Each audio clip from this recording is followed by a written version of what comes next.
Bonjour à tous, j'espère que vous allez bien. Alors aujourd'hui, je vais vous donner les 3 questions indispensables à poser quand on doit relancer un client pour un retard de règlement ou pour un impayé.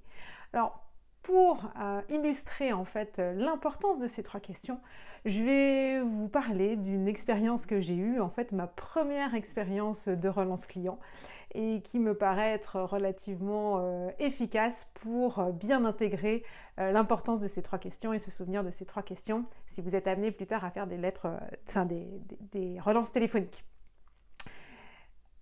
Pour la petite histoire, je vous donne le contexte. On doit être en 2004. C'est un moment où j'ai repris une première fois mes études. J'ai 23-24 ans. Je viens d'attaquer un BTS de gestion en alternance et j'intègre une société qui vient d'être achetée et qui a des créances clients en retard et pas mal de clients du coup à relancer.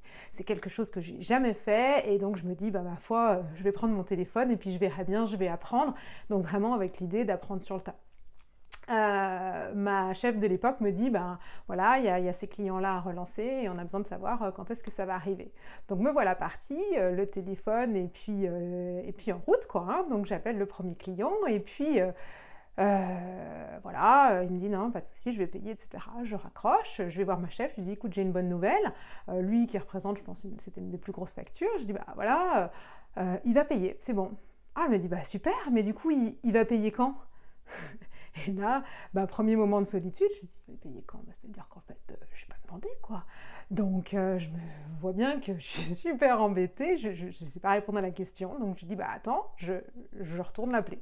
Donc, dans les 3 minutes qui suivent, je rappelle le client, je lui dis, en fait, je voudrais savoir, vous allez payer quand? Et, déjà, la réponse, elle se fait déjà un petit peu moins évidente.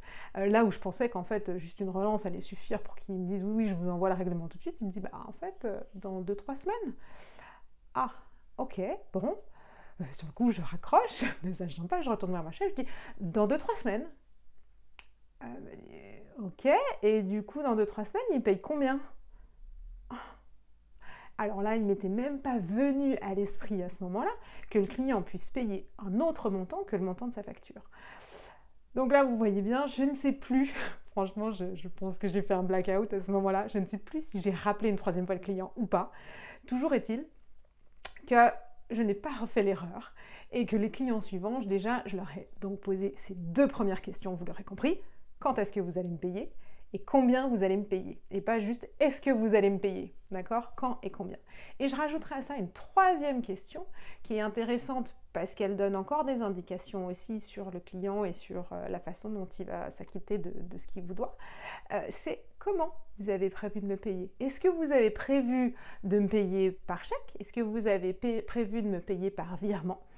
Et ça va vous donner des indications aussi, parce que celui qui vous dit oui, oui, j'ai envoyé le chèque, mais je l'ai envoyé il y a 3 semaines, vous l'avez pas reçu, elle est perdue par la poste, etc. Voilà, c'est prendre de l'avance sur des choses que vous pourriez avoir comme des problématiques que vous pourriez avoir par la suite, ou en tout cas d'orienter à ce moment-là votre client qui vous dit je vous paye par chèque, etc., vers un moyen peut-être de paiement plus sécurisé.